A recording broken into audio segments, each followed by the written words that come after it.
Housewife ही बन जा। सोनम का मन पढ़ाई लिखाई में कम लगता था, लेकिन उसकी माँ चाहती थी कि बेटी पढ़ लिख कर अपने पैरों पर खड़ी हो जाए। बेटा कुछ नहीं रखा है ये फालतू की चीजों में, पढ़ लिख कर कुछ बन जा।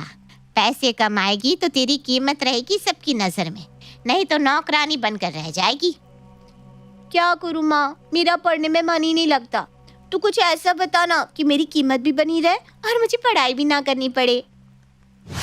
माँ को सोनम की बात सुनकर गुस्सा आता है। वो सोचती है कि कैसे इस लड़की को समझाए कि पढ़ाई की कीमत क्या होती है। तभी उसे एक आइडिया आता है। देख बेटा, एक तरीका है जिससे तुझे पढ़ाई भी नहीं करनी पड़ेगी और तेरी इज्जत भी पूरी होगी। सोनम खुश हो जाती है। वो क्या माँ? तू ना हाउसवाइफ बन जा। उससे क्या होगा कि तेरा पति कमाएगा अच्छा और तू ऐश करना। क्या सही है ना? सोनम कुछ सोचती है, फिर हाँ ये ठीक रहेगा माँ।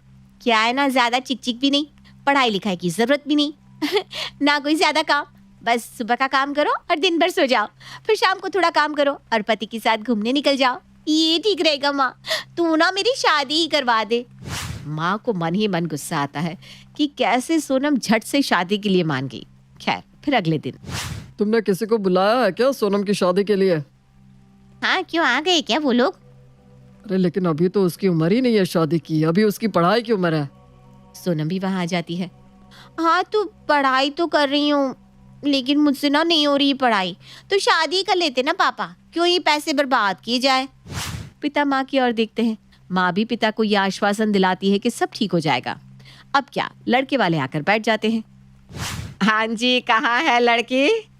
सोनम सामने से आती है। सोनम को देखकर लड़की की माँ बोल पड़ती है, बेटा जरा दीदी को तो लेकर आओ। यही है लड़की बहन जी। है? अरे जेल करवाओगी क्या? ये तो छोटी है। लग रही है, लेकिन अभी 18 की हो गई है। हाँ, लेकिन 18 में कौन करता है लड़की की शादी? इसे तो पढ़ाओ लिखाओ। अरे वक्त बर्बाद कर दिया आपने हमारा। लड़के वाले उठकर चले जाते हैं। मैंने कहा था ना, ये इसके पढ़ने लिखने का वक्त है। हाँ है तो, लेकिन सोनम का मन पढ़ाई में है ही नहीं, तो मैं क्या करूं? उसे हाउसवाइफ बनना है, क्योंकि उसमें ना कुछ पढ़ना लिखना है ना ही कोई काम। क्यों सोनम? हाँ माँ, कोई ना, तू मेरे लिए दूसरा लड़का देख। वैसे भी ये लड़का कम अंकल ज्यादा लग रहा था। अरे तेरी उम्र के लिए तो सभी अंकल ही है। खैर, सोनम मुंह बनाकर चली जाती है। उसके जाने के बाद पिता हैरानी से माँ की ओर देखते हैं। क्या लगता है हाउसवाइफ बनना इतना आसान है क्या? तुम खुद घर संभाल रही हो, तुम जानती हो।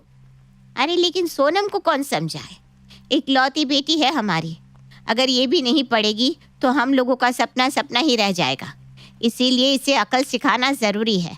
आप ना बस मेरा साथ दो। अब रोज कोई ना कोई सोनम को देखने आता, लेकिन कभी उसकी उम्र तो कभी पढ़ाई लिखाई का हवाला देकर शादी करने से इनकार कर देता। मेरा लड़का लाखों में कमाता है, कैसे इस छिपकली से लड़के से शादी कर ले हम? जा रहे हैं, नमस्ते। लड़के वालों के जाने के बाद, माँ क्या करूँ, कोई मुझसे शादी करने को तैयार ही नहीं हो रहा। मुझसे तो पढ़ाई नहीं होगी। माँ कुछ करना शादी के लिए। हाँ बेटा, कोशिश तो कर ही रही हूँ, और क्या कर सकते हैं बेटा? तभी पिता आ जाते हैं। मेरे पास एक रिश्ता है, लेकिन लड़के की माँ काफी गुस्से वाली है। वो कह रही है कि पहले वो सोनम को अपने घर में 4 दिन रख कर देखेगी। अगर सोनम बहू के रूप में हर काम में फिट रही तो ही शादी के लिए हाँ करेगी। बोलो मंजूर है? अरे हाँ हाँ, मंजूर है मंजूर है। बोल दो पापा, मैं कल ही उन लोगों के घर चली जाती हूँ। बस पढ़ाई ना करनी पड़े, उसके लिए सोनम किसी के भी घर में 4 दिन की बहू बनने के लिए भी तैयार हो जाती है। अगले रोज पिता उसे उसके 4 दिन के ससुराल में छोड़ आते हैं। ससुराल का पहला दिन। क्या बात है, कितना बड़ा घर है इन लोगों का। तभी सामने से हीरो जैसा एक लड़का आता है। तुम सोनम हो ना? हाँ, और तुम? तभी उसकी होने वाली सास सामने आती है। पति होने वाला है ये तुम्हारा। तुम क्या कर रही हो, आप बोलो। सोनम लड़की को देखकर खुश हो जाती है। हाय रे, कितना प्यारा है ये, बिल्कुल राजकुमार की तरह। मेरी तो लॉटरी लग गई। जी जी, नमस्ते आंटी। आंटी नहीं, माँ जी बोलो। देखो सोनम, मेरे पास सब कुछ है, बस मुझे एक अच्छी लड़की चाहिए। वैसे तो इस घर में नौकर चाकर सब है, लेकिन फिर भी मैं चाहती हूँ कि मेरे घर की बहू को सब कुछ आना चाहिए। क्यों नहीं, सही बात है भाई। बहू को वैसे भी क्या चाहिए, सोने के लिए रात तो होती है, लेकिन घर का काम होता है, थोड़ा बहुत काम तो कर ही लेना चाहिए बहू को। सास सोनम की ओर देखती है। एक तो जबान तेज है तेरी, जबान में लगाम लगा बहू, बड़े घर की बहू एक कम बोलती है, समझी? सोनम को तो गुस्सा आ जाता है कि घर की बहू बनाने के लिए बुलाया है या नौकरानी। माँ मैं कॉलेज जा रहा हूँ, आज टेस्ट है मेरा। सोनम खड़ी क्यों हो, कॉलेज जा रहा है, सुनाई नहीं दे रहा? वैसे तुम्हें तो पढ़ाई लिखाई से कोई मतलब नहीं है, टिफिन लगा दो इसका तब तक। सोनम किचन में जाकर होने वाले पति का टिफिन लगा कर आती है। ठीक है, वैसे जानकर हैरानी हुई कि तुम पढ़ना नहीं चाहती। माँ मैं इसे कैसे अपने दोस्तों के बीच बिठाऊंगा? वही तो देखना है बेटा, इसलिए तो इसे 4 दिन के लिए रखा है। बिना पढ़ी लिखी लड़की को बहू कौन बनाता है? ऐ जा जाकर छत से कपड़े उतार ला। सोनम छत में जाती है तो उसे वहां नौकरानी खड़ी दिखती है। नमस्ते छोटी मालकिन, इस हफ्ते आप टेस्ट के लिए आए हो ना? टेस्ट के लिए मतलब? वो क्या ना मालकिन हर हफ्ते किसी ना किसी लड़की को घर में बहू बनाने के लिए टेस्ट में रखती है। लेकिन क्या? वैसे कितनी पढ़ी लिखी है आप? 12वीं। क्यों? फिर उसके बाद पढ़ना होता तो क्या यहाँ बहू के टेस्ट के लिए आती मैं? तू भी ना यार कुछ भी। मैं भी 12वीं में थी ना, तब टेस्ट के लिए आई थी। बहू तो नहीं बन पाई, लेकिन कुछ साल बाद पता चला कि जीवन जीने के लिए पैसे कमाने कितने जरूरी है। कोई और तो काम नहीं दे रहा था, तो इस घर की नौकरानी ही बन गई। सोनम को तो इस बात से झटका ही लगता है कि हाय रे, क्या ऐसा भी होता है? सोनम नौकरानी से बात कर ही रही थी कि सास चिल्ला कर बोलती है। अरे क्या नाम है नई लड़की का, क्या करने लग गई छत पर? सोनम भाग कर नीचे आती है। ये सारे कपड़े अच्छे से प्रेस करके तय लगा दे, समझी? सोनम से उसकी होने वाली सास सारा दिन काम कराती, रात को पैर भी दबवाती और जमीन पे सुलाती। सोनम इतनी थकी होती है कि अगली सुबह उसे उठने में देर हो गई। क्या बात है? क्या देर हो गई उठने में? अरे एक तो अनपढ़ गवार, ऊपर से सोना पसंद है। अरे तुम क्या ही किसी के घर की बहू बनोगी? सोनम फटाफट सोकर उठती है। वो बाहर कमरे में जाती है तो सामने उसका होने वाला पति टेनिस खेल रहा था। शिट, तुम आप उठी हो यार, तुम तो आलसी भी हो, ऐसे कैसे होगा? माँ प्लीज भगाओ ना इसे यहाँ से, मैं इस पर अपने पैसे बर्बाद नहीं करूंगा। सोनम को लड़की की बात पर गुस्सा आता है। ओए सुनो, भगाओ से क्या मतलब है? ऐसे वैसे घर की नहीं हूँ, मेरे पापा भी अच्छा कमाते हैं, समझे? तभी उसकी होने वाली सास आ जाती है। हाँ तो तेरे पापा की हम बहुत इज्जत भी तो करते हैं, उन्हें नहीं भगा रहे हम, और कमाते तो तेरे पापा है, तू नहीं समझी? माँ ऐसी लड़की से कौन शादी करेगा जो ना कमाती धमाती है और ना ही पढ़ी लिखी है और ना ही समाज में उसे कोई जानता भी है। इसका तो अपना कोई अस्तित्व है ही नहीं, किसी की बेटी किसी की बीवी ही बनना है इसे। अरे जो लड़का तुमसे शादी करेगा वो भी तो ये समझेगा ना कि किसका पति है वो। सोनम को लड़की की बात सही लगती है। वो समझ जाती है कि उसे भी अपनी पहचान बनाना जरूरी है। और हाँ, हम नहीं बना सकते तुझे अपने घर की बहू, तो अभी आप यहाँ से जा सकती हैं। तभी वहाँ वो नौकरानी भी आ जाती है। आप परेशान ना होना, अगर फिर भी कोई शादी ना करे और कहीं पैसे कमाने लायक भी ना हो ना, तो मालकिन आपको यहाँ नौकरानी के रूप में रख ही लेगी। पूरी 2000 देती है महीने का। अरे रखो 2000 तुम। और हाँ, तुम्हारी लड़की को जरूरत हो ना कभी पैसे की तो आकर ले जाना मुझसे। बड़े आए इस घर में 4 दिन क्या 4 मिनट ना रहूं मैं। अरे औरत, मेरा बैग घर भिजवा देना। पूरी अकड़ के साथ सोनम वहां से निकल जाती है। सोनम की होने वाली सास सोनम के पापा को फोन करती है। भाई साहब, लगता है आपकी बेटी को पढ़ने की इच्छा जग गई है। जैसा आपने कहा था हमने वैसा ही नाटक किया और वो सफल भी रहा। शुक्रिया भाभी जी, आप लोगों का परिवार हम लोगों के लिए हमेशा फैमिली रहा है। लगता है वो आ गई, मैं बाद में बात करता हूँ आपसे। सोनम तनाती हुई घर आती है।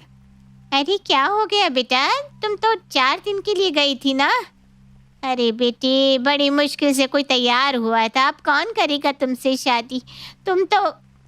माँ की बात सोनम बीच में ही काट देती है। माँ मैं पढ़ूंगी लिखूंगी, खुद के पैरों में खड़ी होंगी। माँ ना हाउसवाइफ एक अच्छी बात होती है, लेकिन मैं घर के साथ साथ अपनी जिंदगी को भी संवारूंगी। शादी का प्लान कैंसिल। और हाँ माँ, अब लड़के नहीं, मैं लड़कों को चूज करूंगी, समझिए आप? सोनम ये बोलकर वहां से निकल जाती है और पीछे से माता पिता खुश हो जाते हैं। सौतेली सास। निमृत अपनी माँ और पिता के साथ रहा करती थी। अब निमृत की शादी की उम्र हो चुकी थी। उसकी सभी सहेलियों की तो शादी भी हो चुकी थी। निमृत को अपनी शादी को लेकर काफ़ी अरमान थे। ऐसे ही एक दिन निमृत अपनी बचपन की दोस्त दिया को फ़ोन करती है। दिया, कैसी है तू अपने ससुराल में? शादी की बात तो तू मुझे भूल ही गई है। मैं बिल्कुल ठीक हूँ निमृत, तू बता तू कैसी है और कब शादी कर रही है? यार, शादी के लिए तैयार तो मैं भी हूँ, इसलिए तू भी विश कर कि जल्द से जल्द मेरी शादी हो जाए। लेकिन मेरे लिए ना ढंग का कोई लड़का ही नहीं मिल रहा। वैसे तू बता, तेरे ससुराल में सब कैसे है? तेरी सास कैसी है? मैंने जहाँ तक सुना है सास बहुत खड़ूस होती है। क्या सच में सास ऐसी होती है? अब सास को लेकर मैं तुझे क्या बताऊँ निमृत, मेरी सास थी तो मेरा जीना हराम कर रखा है। बस यही वजह है कि मैं तुझे फ़ोन नहीं कर पाती। तू नहीं जानती पर मेरी सास को ना हर चीज़ में नुक्स निकालने की आदत है। थोड़ा खाना ज़्यादा बन जाए तो उन्हें परेशानी होती है। अरे कितना ही स्वादिष्ट खाना बना दो, कमियाँ फिर भी निकाल देती है। और खुद घर का ना एक काम नहीं करती, ऊपर से मुझे काम चोर कहती है। रात में 1 बजे मैं जाती हूँ सोने के लिए और फिर सुबह 5 बजे उठना पड़ता है। और लेकिन फिर भी ना कोई कदर नहीं है मेरी।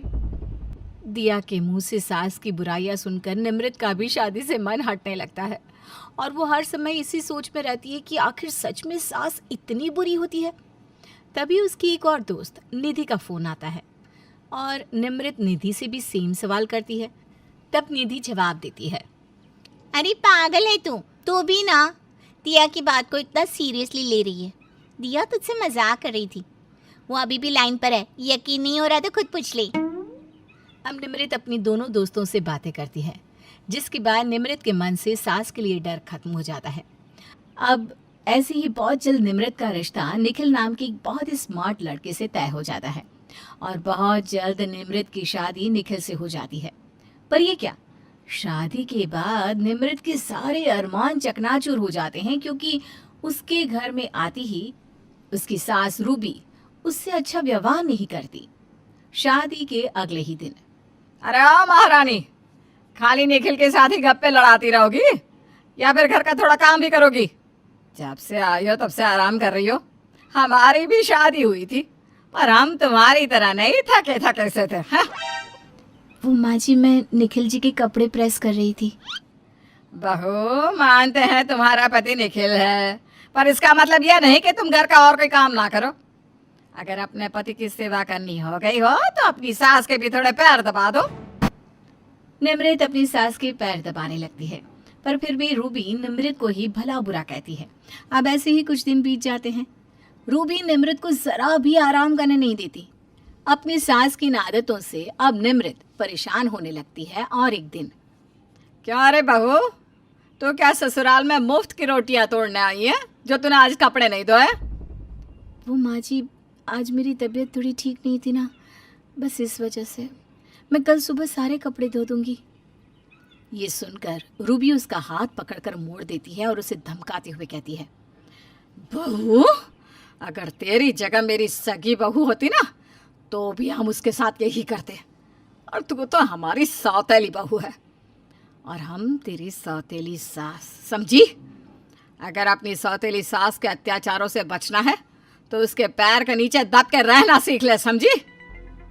इस तरह से रूबी निमृत के हाथ में सारे गंदे कपड़े थमा देती है। बेचारी निमृत रोते हुए पूरी रात कपड़े धोती है। ये सब देखकर निखिल को अच्छा नहीं लगता और वो निमृत की मदद करने के लिए उसके पास जाता है। माफ करना निमृत, पर मैंने तुम्हें कभी बताया नहीं कि मेरी माँ यानी कि तुम्हारी सास सौतेली है। निखिल जी, पिताजी ने दूसरी शादी क्यों की? मैं सिर्फ 5 साल का था जब मेरी माँ मुझे छोड़कर चली गई। उन्होंने दूसरी शादी कर ली थी और उन्हें दिखाने के लिए ही पिताजी ने भी दूसरी शादी कर ली। मेरे माँ बाप ने कभी भी मेरे बारे में नहीं सोचा। मेरी सौतेली माँ मुझसे नफरत करती है क्योंकि उनकी खुद की कोई संतान नहीं हुई। मुझे माफ़ करना निमृत, मैं चाह कर भी तुम्हारी कोई मदद नहीं कर सकता। अगर मैंने तुम्हारी मदद की तो माँ फिर से तुम्हें कोई नई सज़ा दे देंगी। निखिल जी, सज़ा तो मुझे मिल ही रही है शादी करके। मैंने सोचा था सास माँ समान होती है, पर आज मेरी सारी गलतफहमियां दूर हो गई और उससे भी ज्यादा दुख मुझे इस बात का है कि आप सब जानते हुए भी कुछ नहीं कर रहे। मैं जानता हूँ निम्रत, पर मेरी मजबूरी है। निखिल निम्रत से बात कर ही रहा होता है कि तभी उसे रूबी के आने की आहट आती है और वो जल्दी से वहां से अपने कमरे में चला जाता है। निम्रत सारे कपड़े धोकर जैसे ही अपने कमरे में जाने लगती है, वैसे ही रूबी निम्रत को अपने कमरे में बुला लेती है और कहती है, क्या बहू रानी, बहुत नींद आ रही है या फिर पति की याद आ रही है? पर क्या करे, अब तुझे सौतेली सास जो मिली है उसे भी तो देखना पड़ेगा। बेचारी मेरी बहू, जब से शादी हुई है पति के साथ टाइम ही नहीं मिलता बात करने का।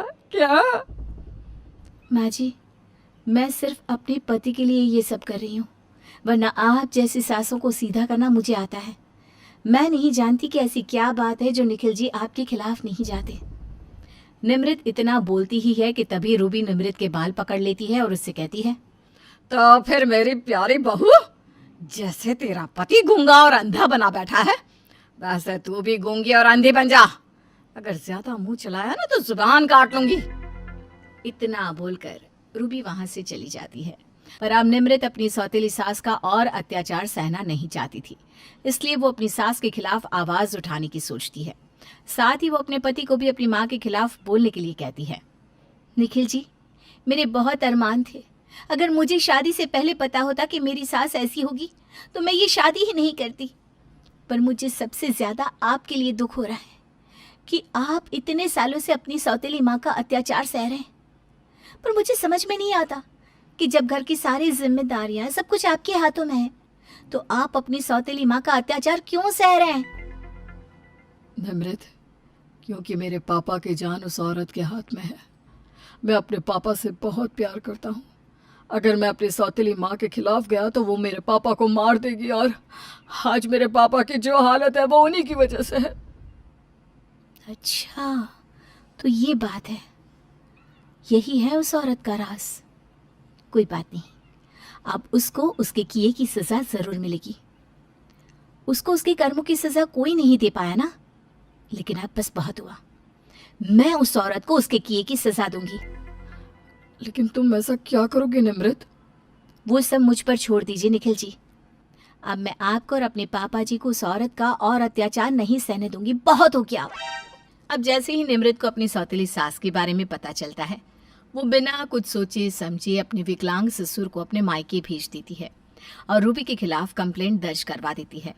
जिसके बाद रूबी की सारी चालाकी धरी की धरी रह जाती है और पुलिस उसे गिरफ्तार करके उसके किए की सजा देती है। तो वहीं दूसरी ओर निम्रत, जैसा कि उसने शादी के बाद अपना जीवन जीने का सोचा था, वो उसी तरह से अपने ससुराल में बिना सास के एक खुशहाल जीवन जीती है।